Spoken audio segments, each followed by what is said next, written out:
시청자 여러분 안녕하십니까? VOA 모닝뉴스 시작합니다. 한국 보건당국이 신종 코로나 바이러스 해외 역유입 사례가 증가하면서 유럽에 이어 미국발 입국자에 대해서도 검역을 강화하기로 했습니다. 27일부터 증상이 있을 경우 공항에서 진단 검사를 받아야 하고 이 증상이 없으면 2주간 자가격리 대상에 포함시킨다는 방침입니다. 서울에서 한상미 기자가 보도합니다. 한국 보건당국은 22일부터 시작한 유럽발 입국자들에 이어 27일부터는 미국에서 들어오는 모든 입국자들에게도 공항 내 진단검사와 자가조치 등 강화된 검역 조치를 적용한다고 밝혔습니다. 미국 입국자에 대한 자가격리 조치는 미국 현지 발권 과정에서 사전 통보, 검역 준비 사항 등을 고려하여 3월 27일 금요일 07을 기점으로 적용할 예정입니다. 이에 따라 미국발 입국자 가운데 증상이 있는 경우 공항 내 검역소에서 검사를 받아야 하고 코로나 바이러스 음성 판정이 나오면 입국이 가능하지만 양성 판정이 나오면 병원으로 이송돼 치료를 받아야 합니다. 단기 체류 외국인들 역시 공항 내에서 진단 검사를 받고 음성 판정일 경우 입국이 허용되며 입국 뒤에도 전화로 증상 모니터링을 받게 됩니다. 무증상 입국자들은 2주 자가격리를 해야 하며 검역소장의 격리 통지서를 받은 자가격리자가 수칙을 제대로 지키지 않은 경우 1년 이하 징역이나 한국 돈으로 1,000만 원의 벌금 처분을 받을 수 있습니다. 한국보건당국은 신종 코로나 바이러스가 세계 각국에서 급속히 확산되면서 24일 기준으로 신규 확진자 100명 가운데 51명이 유럽과 미국 등 해외에서 들어온 입국자들인 것으로 파악됐습니다. 이런 가운데 한국 내 신종 코로나 바이러스 누적 확진자 수는 9,137명으로 늘었고 사망자 수도 126명으로 집계됐습니다. 소규모 집단 감염도 계속 이어지고 있습니다. 25일 현재 경기도 군포의 한 요양원에서 확진자 8명이 추가돼 총 15명의 확진 환자가 나왔고 대구의 3개 요양병원에서도 14명이 추가로 확진 판정을 받았습니다.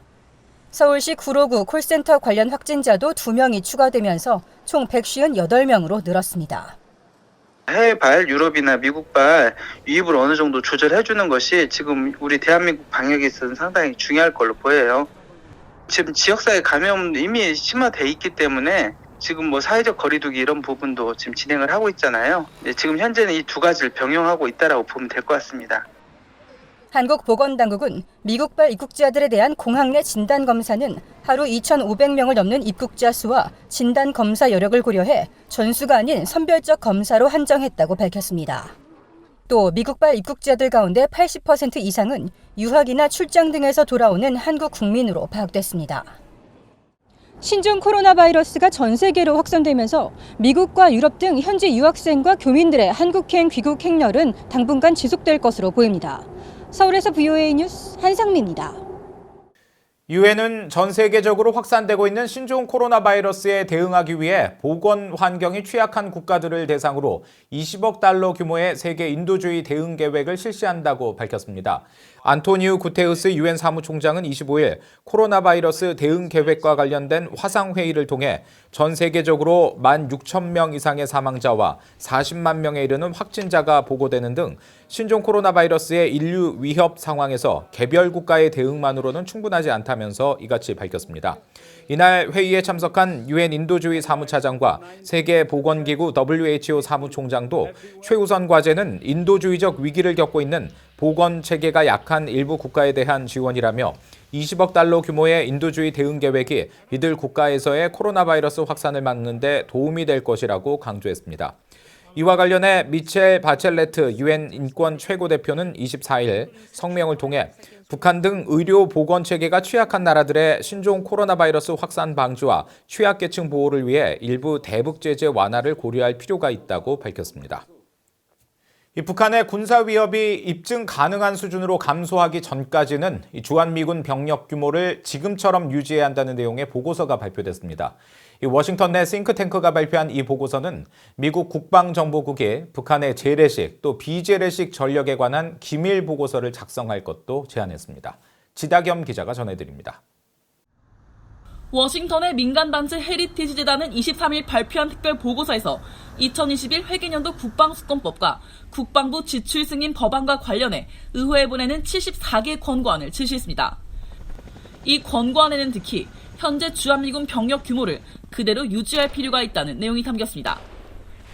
북한의 핵과 미사일, 재래식 군사적 위협이 입증 가능한 수준으로 감소될 때까지 현재 주한미군 병력 28,500명을 그대로 유지할 것을 권고한 것입니다.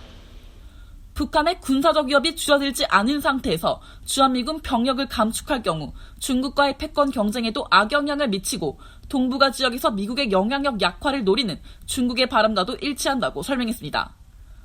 또 주한미군 감축은 미국 전력 약화로 비칠 수 있으며 이는 지역의 불안정을 초래하고 북한이 더 도발적 행동을 취할 수 있는 대담함을 갖게 할 것이라고 지적했습니다.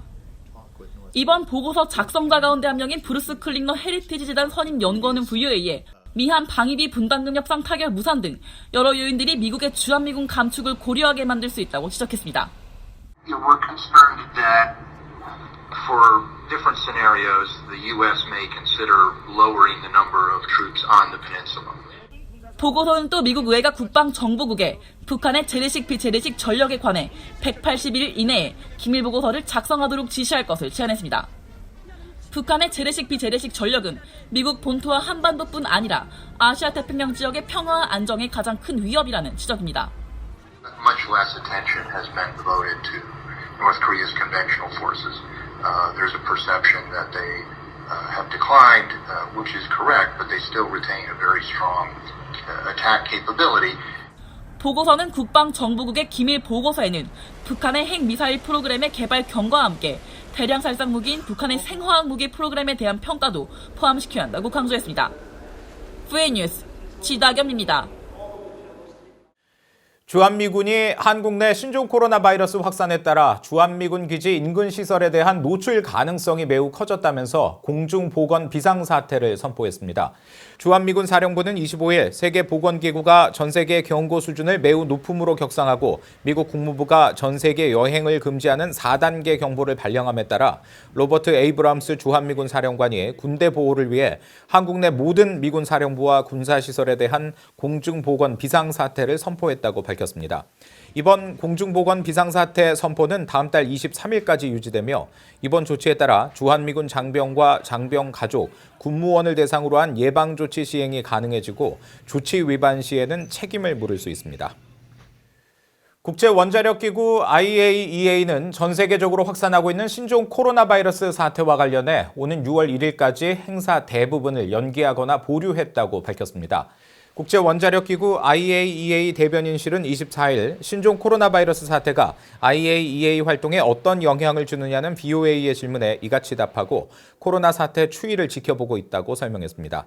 이어 IAEA의 사찰관들은 평화적 사용 이외의 목적으로 핵물질이 전용되지 않도록 하기 위해 여전히 노력하고 있다면서 코로나 관련 보건 수칙을 준수하면서 관련 현장 방문과 원격 감시 활동을 실시하고 있다고 밝혔습니다. 이상으로 VOA 모닝 뉴스를 마칩니다. 시청해주신 여러분 고맙습니다.